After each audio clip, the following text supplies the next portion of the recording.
السلام عليكم، ازيكم يا حبايبي؟ عاملين ايه؟ النهارده هنعمل مع بعض فيديو بسيط وسهل وبطريقه مختلفه، وهي هنفرز الملوخيه وتبقى بنفس اللون بتاعها الاخضر. هنعمل ايه ان شاء الله؟ هتجيبي الملوخيه وتقطفيها زي كده، ولازم يكون فيها جزء من الساق بتاعها او العود بتاعها، عشان هو ده اللي بيعمل على المطه بتاعتها وبيديها ايه قوام حلو وبيسكرها كمان. يلا بينا مع بعض هنشوف هنعمل ايه ان شاء الله. اهو يا حبايبي هنجيب حله زي كده ونحطها على البوتاجاز ونحط فيها ربع معلقه كربوناتو، عشان هي دي اللي هتحافظ على لونها وخضرها، ونسقه الملوخيه. وهوريكم هنعمل ايه ان شاء الله. زي كده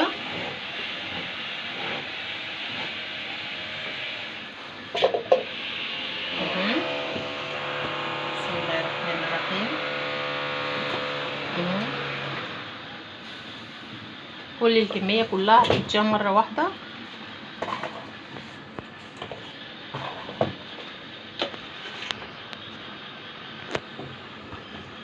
اهو كده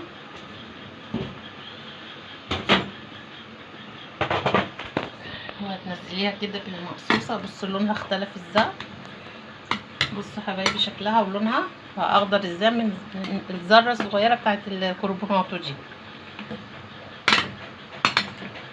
مش هنخليها تغلي طبعا، خلاص هي كده لونها خلاص فتح وخض بقى اخضر كده زي ما انتم شايفينه. وهنصفيها في مصفى وهوريكم برضه هنعمل ايه ان شاء الله. اهو يا حبايبي صفيناها في المصفى، هنسيب عليها الميه الساقعه اهي زي ما انتم شايفين كده.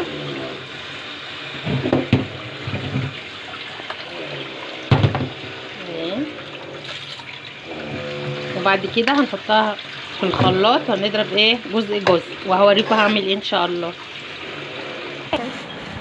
اهو يا حبايبي حطيتها في الخلاط الورق، وهنحط عليها يعني حاجه بسيطه جدا كربونات اهي. بصوا قد ايه ما تسكرش، في كل شفشه هتضربيها تعملي كده، وهتحطي ميه ساقعه وهتضربي.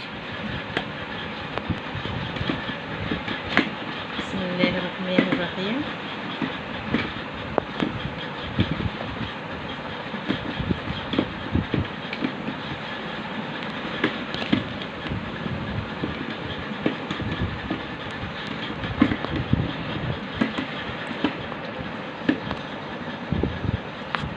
اهو يا حبايبي هنحط معلقه سكر. السكر ده ماده حافظه طبعا وهيحافظ على اللون بتاعها اهي كده معلقه سكر. وهنضرب وهوريكم شكلها لما تتضرب. اهو يا حبايبي شكل بقيه الملوخيه الشفشق التاني. حطيت معلقه سكر وربع معلقه بيكنج باودر وميه ساقعه متلجه، وهنضرب بقيه الكميه وهوريكم شكلها. اهو يا حبايبي شكلها بعد ما حطينا معلقه السكر عليها ومعلقه الكربوناتو. انا اسفه هي مش بيكنج باودر، كربوناتو من عند اي عطار هتلاقيها ورخيصه جدا، ودي بتقعد بالسنين معاكي ولا لونها بيغير، وبتبقى احلى ملوخيه بتاكليها. طبعا باضافه معلقه السكر بتبقى ماده حافظه بتحافظ على لونها وعلى طعمها. وهعبيها في الاكياس وهوريكم شكلها عامل ازاي. اهو يا حبايبي تعملي كده تحطيها في اكياس حسب الطبخه بتاعتك. وبصوا لونها وخضرها وجماله، بصوا خضره وجميله ازاي. وبس تشيليها بقى في الفريزر ووقت ما تعوزي تستعمليها هتلاقيها تحت ايديكي وبنفس الخضار بتاعها واللون بتاعها.